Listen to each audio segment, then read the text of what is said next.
Hello everyone, welcome to Unimonks and welcome to our new session bits and bytes, जिसमें आज हम chapter 3 के kinship, cast and class जो हमने complete कर लिया है, उसकी जो एक्स्ट्रा इन्फॉर्मेशन है जहाँ से क्वेश्चंस पूछे जाते हैं उसके बारे में डिस्कस करेंगे।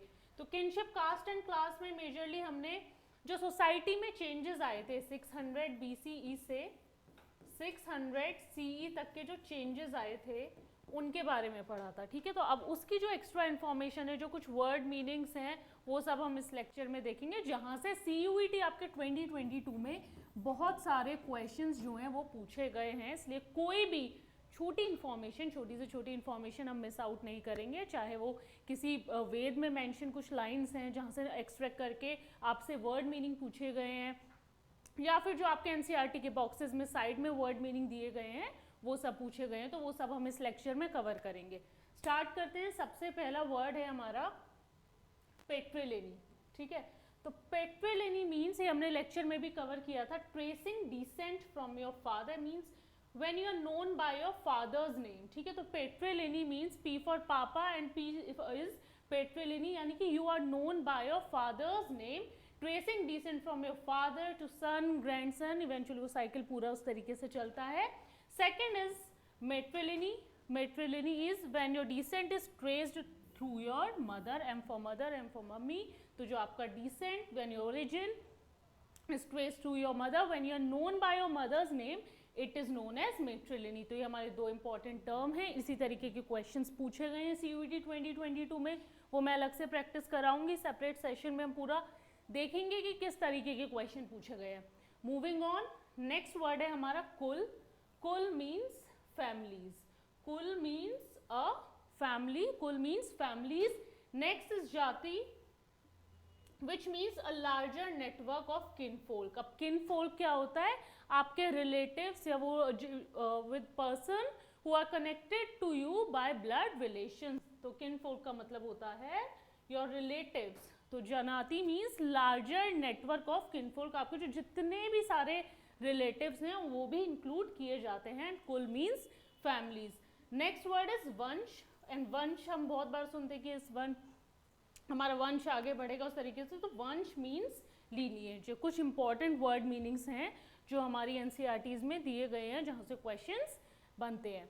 नेक्स्ट अपनी हमारी जो NCERT है उसमें एक ब्लू बॉक्स में एक इंफॉर्मेशन ऋग्वेद के बारे में बताया गया है कि ऋग्वेद कितना इंपॉर्टेंट था, और उसमें एक जो इम्पोर्टेंट हमारे लिए जो इम्पोर्टेंट है वो है कि Indra was one of the principal deity during Vedic times. ठीक है, वैदिक टाइम्स पे Indra was one of the principal deity, and he was known as god of valour. Valour मतलब करेज। वॉरफेयर, वॉरफेयर यानी कि person who is included in a war और a conflict, and rain. तो तीन चीज़ों के लिए फेमस थे, courage, warfare and rain, and he was the principal deity. किस टाइम पे? वैदिक टाइम पे। अच्छा, ये हमने चैप्टर 1 के बिट्स एंड बाइट्स में भी कवर किया था कि ही was known by another name also. तो वो नेम आप मुझे कमेंट करके बताएंगे, वो हमने कवर कर लिया है कि Indra was also known as, ये भी ऋग्वेद में ही हमारे मेंशन किया गया है। नेक्स्ट वर्ड है हमारा endogamy. Endogamy means marriage with in a unit, यानी कि with in your cast, with in your Keynes, with in your relatives. Endogamy means marriage with in a unit. Next word exogamy. X for exit होता है ना, बाहर जाना, तो that means marriage outside the unit, outside your cast, outside your किन, या to unknown peoples. ठीक है, तो endogamy means marriage with in a unit, and exogamy means, क्योंकि एक्स मतलब एग्जिट से हम इसको याद रख सकते हैं, तो marriage outside the unit. Next word है हमारा polygyny. Polygyny means practice of man having several wifes, जहाँ एक आदमी की बहुत सारी वाइफ होती हैं, तो polygyny means practice of man having several wives. उसी का एक और हमारा टर्म है opposite, polyandry.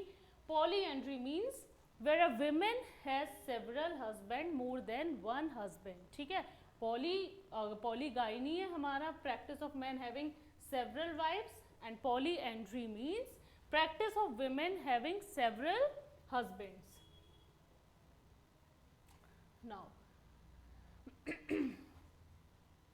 This is Adi Parvan which is first section of Sanskrit Mahabharata. अब इसी तरीके के क्वेश्चन भी बनते हैं कि which is the first section of Mahabharata, या फिर यही लिख दिया कि Adi Parvan is the first section of Mahabharata दे दिया, ऋग्वेद दे दिया, धर्मशास्त्र दे दिए, कुछ ऐसे ऑप्शन दे दिए। तो हमें ये चीज़ें याद रखनी है, छोटी छोटी इन्फॉर्मेशन है जहाँ से क्वेश्चन बनेंगे। क्वेश्चन एनसीईआरटी से ही आएंगे, बट लेवल जो है आपका ग्रेजुअली थोड़ा थोड़ा इंक्रीज होता जाएगा।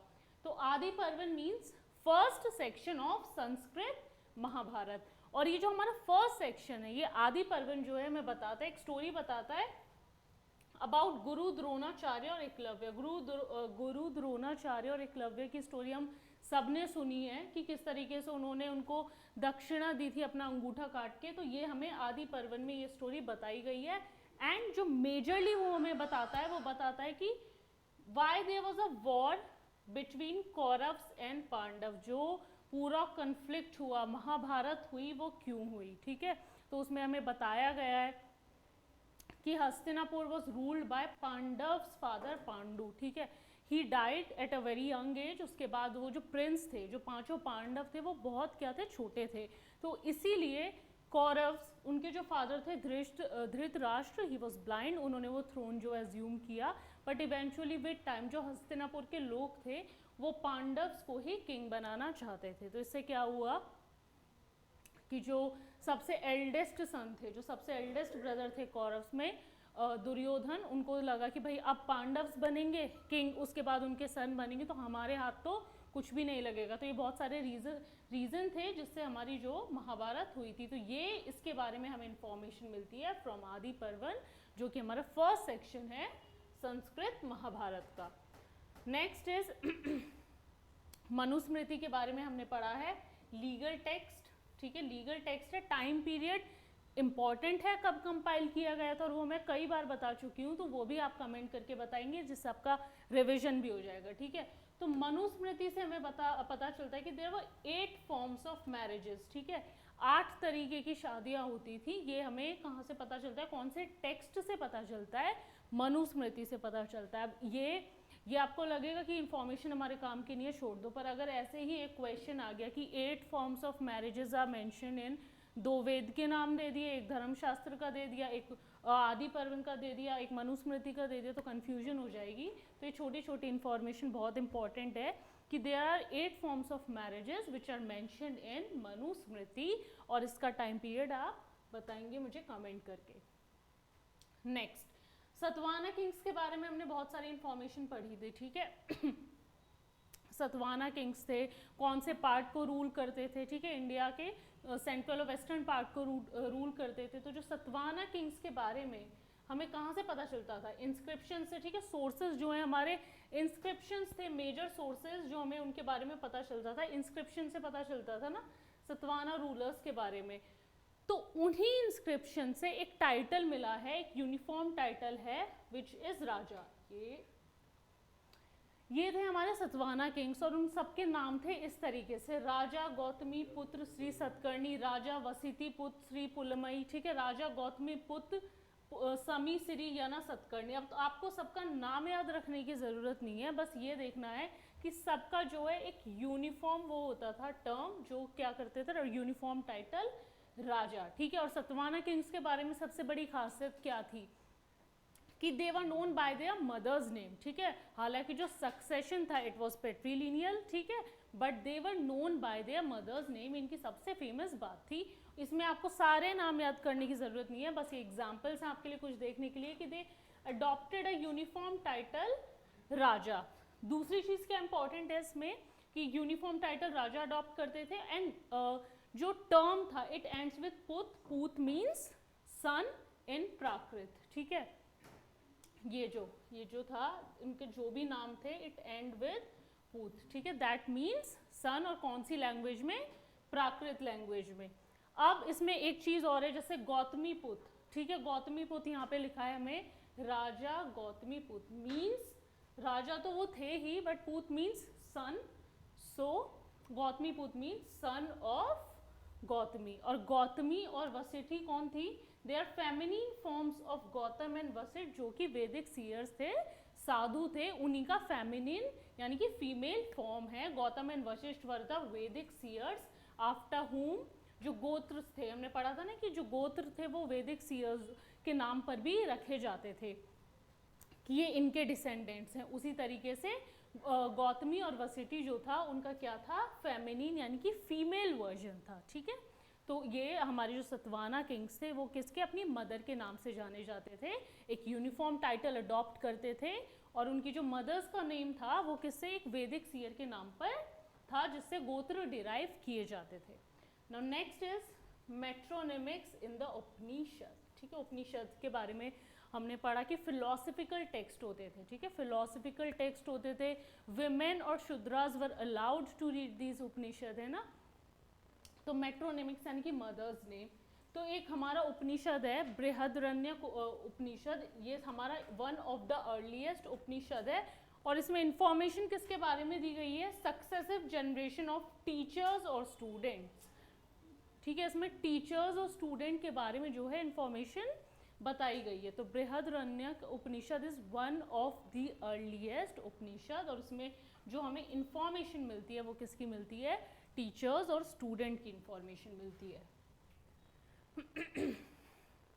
अब डिवाइन ऑर्डर। ठीक है, डिवाइन का मतलब मैंने बताया था कि जो ब्राह्मण्स ने जो ये सोसाइटी में डिवाइड क्रिएट किया था, उन्होंने बताया था कि इट इज़ डिवाइनली ऑर्डेन्ड यानी कि क्रिएटेड बाय गॉड। उन्होंने ये जो अपना क्लेम था, they proved it by saying that it was divinely ordained, मतलब कि it was created by God. ठीक है, अब इसको प्रूव करने के लिए वो ऋग्वेद से ना एक हिम, एक जो लाइन थी, एक वर्स था, वो बताते थे कि हम जो बोल रहे हैं वो हम नहीं बोल रहे हैं, सारी चीज़ें सच हैं, भगवान ने इसी तरीके से बना के भेजी हैं। तो उन्होंने एक ऋग्वेद से एक हिम बोला और वो हिम को नाम जानते थे हम पुरुष सूक्त के नाम से। किस नाम से, पुरुष सूक्त के नाम से, जो एक सेक्रीफाइस बताता था एक मैन का। ठीक है, तो ये सारी चीज़ें इसलिए इम्पॉर्टेंट हैं। अब मान लो क्वेश्चन आ गया कि किस तरीके से उसको फैक्ट को प्रूव करते थे, या Brahmana cited a words from which text. ठीक है, तो ऋग्वेद से वो एक टेक्स्ट बताते थे, एक हिम बताते थे, पुरुष सूक्त, जो बताता था एक सेक्रीफाइस के बारे में।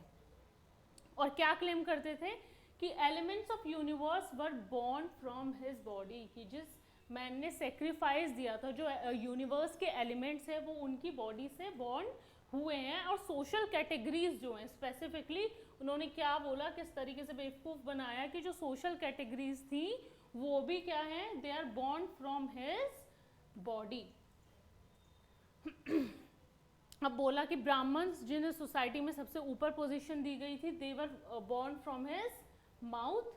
जो क्षत्रियास थे, जो क्षत्रियास किंग्स को बोला गया था कि king should be of Kshatriya origin धर्म सूत्र और धर्म शास्त्र में। तो जो क्षत्रिय थे they were born from the arms, जो मैन था जिसने अपना सेक्रीफाइस दिया।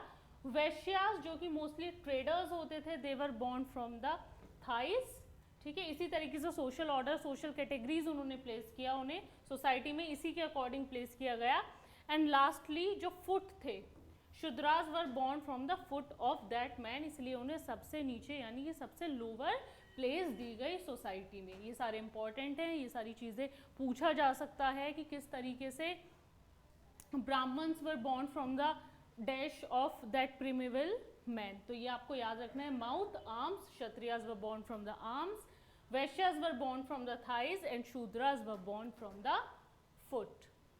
नाउ मर्चेंट्स के लिए हमने एक टर्म यूज़ किया था चैप्टर 2 में, जो हमने बिट्स एंड बाइट्स में ऑलरेडी कवर कर लिया है, वो आप कमेंट करके बताइए। पर इस चैप्टर में एक और टर्म है जो मर्चेंट्स के लिए यूज़ हुआ था, दैट इज वानिक। ठीक है, संस्कृत टेक्स्ट और इंस्क्रिप्शंस में मर्चेंट को वानिक के नाम से भी जाना जाता है। अब मर्चेंट्स क्या थे हमारे भाई, ये सब जो थे वैश्यास कैटेगरी को बिलोंग करने थे, ट्रेडर्स वगैरह जो हमारे थे कि दे शुड बिलोंग टू वैश्या कैटेगरी। ठीक है, तो एक टेक्स्ट है जिसमें एक बहुत ही कॉम्प्लेक्स, हमने पूरा जो भी सोशल कैटेगरीज पढ़ी, सोशल स्ट्रक्चर जो पढ़ा, चलता था वो उस तरीके से, पर सारा तो रियलिटी नहीं था, क्योंकि हमने लास्ट में ये भी कंक्लूड किया था कि अगर इसी तरीके से होता तो पुअर ब्राह्मण का एग्जाम्पल नहीं होता। ठीक है, जो किंग्स होते थे वो बहुत ही ज़्यादा रिच होते, ठीक है, कभी कभी कोई किंग नहीं होता था तो वो समानता सिस्टम उसको टेक ओवर कर लेता था, है ना। तो इसी तरीके से एक कॉम्प्लेक्स स्ट्रक्चर बताया गया एक टेक्स्ट में, एंड द टेक्स्ट इज मृच कटिका, और किसने लिखा है, वो शूद्रक ने। ये इंपॉर्टेंट होता है, मैंने बताया कोई भी टेक्स्ट किसने लिखा है, किस लैंग्वेज में लिखा है, कौन से टाइम पीरियड पे लिखा गया, ये सब इंपॉर्टेंट है। तो जो मृच कटिका था, इट वॉज अ प्ले, एक प्ले था, and it was written by, एक नाटक था, and it was written by Shudraka. उसमें एक ब्राह्मण चारुदत्ता की स्टोरी हमें बताई गई है, ठीक है। अब उस चारुदत्ता को, मैंने बताया ना कि जो मर्चेंट्स थे हमारे, they must belong to Vysya class. तो ये जो चारुदत्ता, ये जो मर्चेंट था, ही was a Brahman, he is described as a Brahman and also as a merchant, ठीक है। उसमें जो मृच कटिका में एक ब्राह्मण की स्टोरी बताई गई है चारुदत्ता की, और उसको बोला गया कि ही is a Brahman and also a sarthavaha means merchant. तो यहाँ पे हमें मर्चेंट के लिए दो टर्म पता चलते हैं, वानिक एंड सर्तवाहा, दो टर्म्स हैं, दोनों इंपॉर्टेंट हैं, दोनों ही ऑप्शंस में डाल के पूछे जा सकते हैं कि merchant means what. Now next term is rakshasa. It is used to describe people whose practices differed from those of Brahmans, ठीक है। तो जिनकी भी प्रैक्टिसेस ब्राह्मण से अलग होती थी, या तो उन्हें अनटचेबल या चांडाल की कैटेगरी में डाल देते थे, या एक और टर्म यूज करते थे जो इन्होंने सेंट्रल एशियन ओरिजिन के किंग्स के लिए किया था, एंड इट वाज मलेच, ठीक है। तो rakshasa was also used to describe people, उनको डिस्क्राइब करने के लिए यूज होता था जिनकी जो प्रैक्टिसेस थी वो ब्राह्मण से जो है ना अलग होती थी, तो उनको भी क्या बोला जाता था, राक्षस बोला जाता था। नेक्स्ट टर्म इज डाइडेक्टिक, इसका हमने लेक्चर में ऑलरेडी कवर किया है। डाइडेक्टिक मतलब something that is meant for purpose of instruction देने के लिए जो भी कुछ यूज किया जाता है। दो तरीके के टेक्स्ट पढ़े थे हमने, नॉर्मेटिव और डाइडेक्टिक, ठीक है। इस तरीके में नॉर्मेटिव में हमारी स्टोरीज थी, तो डाइडेक्टिक का हमारा क्या मतलब है, something meant for purpose of instruction, instruction देने के लिए कुछ जो यूज किया जाता है। Next is means of acquiring wealth, ठीक है। किस किस तरीके से आप वेल्थ जो थी वो अक्वायर कर सकते थे। तो जो मेन थे उनके लिए 7 वेज थे ऑफ अक्वायरिंग वेल्थ, ठीक है। इनहेरिटेंस से आपने कोई इन्वेस्टमेंट कर दिया, आपने कुछ परचेज कर लिया, कुछ आपको गिफ्ट मिल गया, इस सब तरीके के 7 वेज थे, 7 तरीके थे मेन के लिए अक्वायरिंग वेल्थ, और विमेन के लिए कितने थे, 6 थे। इसमें बस इतनी इन्फॉर्मेशन आपके लिए इंपॉर्टेंट है कि मेन के लिए there were 7 ways of acquiring wealth, and women के लिए there were 6 ways of acquiring wealth. Now this is important. Matanga Jataka is a Pali text in which Bodhisatta is described as a चांडाल। अब ये question हम next chapter में पढ़ेंगे कि बोधिसत्वा वो कंपैशनेट बीइंग्स होते थे, ठीक है, जो अपने एफर्ट्स के थ्रू सारी नॉलेज गेन कर लेते थे पर निब्बान अटेन नहीं करते थे, और लोगों की हेल्प करते थे वो सब अटेन करने में, ठीक है। तो Bodhisattva were the compassionate beings, और उनको चंडाल की तरह डिफाइन किया गया कौन से टेक्स्ट में, मतंग जाटक, जो कि हमारा एक पाली टेक्स्ट है। तो ये भी इंफॉर्मेशन इंपॉर्टेंट है किस तरीके से कि ये पूछा जा सकता है Matanga Jataka is written in which language, तो वो हमारा पाली लैंग्वेज में लिखा गया है। Next Majjhima Nikaya is a Buddhist text in Pali, ये भी एक हमारा बुद्धिस्ट टेक्स्ट है, ये भी पाली लैंग्वेज में लिखा गया है। अब इस तरीके के क्वेश्चन कैसे फ्रेम होते हैं कि Majjhima Nikaya is a Jain text, Brahmanical text, Buddhist text, इस तरीके से आपसे पूछ लिया जाएगा। तो मजिमा निकाया हमारा एक बुद्धिस्ट टेक्स्ट है जो कि पाली लैंग्वेज में लिखा गया है। अब इसमें किस बारे में बताया गया है, किंग अवंतीपुत्र और डिसाइपल ऑफ बुद्धा नेम्ड कच्चना, इनके बीच की एक कॉन्वर्सेशन हमें बताई गई है। तो मजिमा निकाया एक बुद्धिस्ट टेक्स्ट जो कि पाली लैंग्वेज में लिखा गया है, it tells about a dialogue between king Avantiputra and Buddha के एक डिसाइपल थे नेम्ड कच्चना। और ये क्या हमें बताता है, मेन जो हमें से क्रक्स मिलता है, it reveals Buddhist attitudes towards वर्ण, कि वर्ण सिस्टम की तरफ जो बुद्धिज्म था, जो बुद्धिस्ट थे, उनका क्या एटीट्यूड था। वैसे तो हमने ये पढ़ा है कि they rejected the authority of Vedas, ये बोला गया कि ये जो पूरा डिवाइड है it is in it is not natural and created by humans, है ना। तो वही जो है ये जो मज्जिमा निकाया है, इसमें एक डायलॉग है, इसमें एक डायलेक्ट है, जिससे हमें पता चलता है कि बुद्धिस्ट का जो एटीट्यूड्स था वो वर्ण सिस्टम की तरफ कैसा था। Next and this is last, Purananuru is anthologies of poem of Tamil Sangam literature. Tamil Sangam literature के बारे में हमने चैप्टर 2 में पढ़ा था, जहाँ से हमें चोला चेरा पंड्यास की इंफॉर्मेशन मिलती है। तो उसी तरीके से पुरानारुरु एक एंथोलॉजी है, एक शॉर्ट पोएम है, किसमें से, तमिल संगम लिटरेचर से। अब इसमें से भी आपको एक क्वेश्चन बन जाए, हमने सेकंड चैप्टर में भी ये डिस्कस किया था कि संगम लिटरेचर किस लैंग्वेज में लिखी हुई है, it is written in Tamil language. ये जो टेक्स्ट होते हैं इनका टाइम पीरियड, कंपोज्ड बाय, ठीक है, और इन विच लैंग्वेज, ये सब सबसे ज़्यादा हमारा इम्पॉर्टेंट होता है। तो आज के लेक्चर में इतना ही। नेक्स्ट चैप्टर अब हम अपना स्टार्ट करेंगे, और अगर आपको ये लेक्चर पसंद आए हो तो लाइक, सब्सक्राइब और शेयर ज़रूर करें।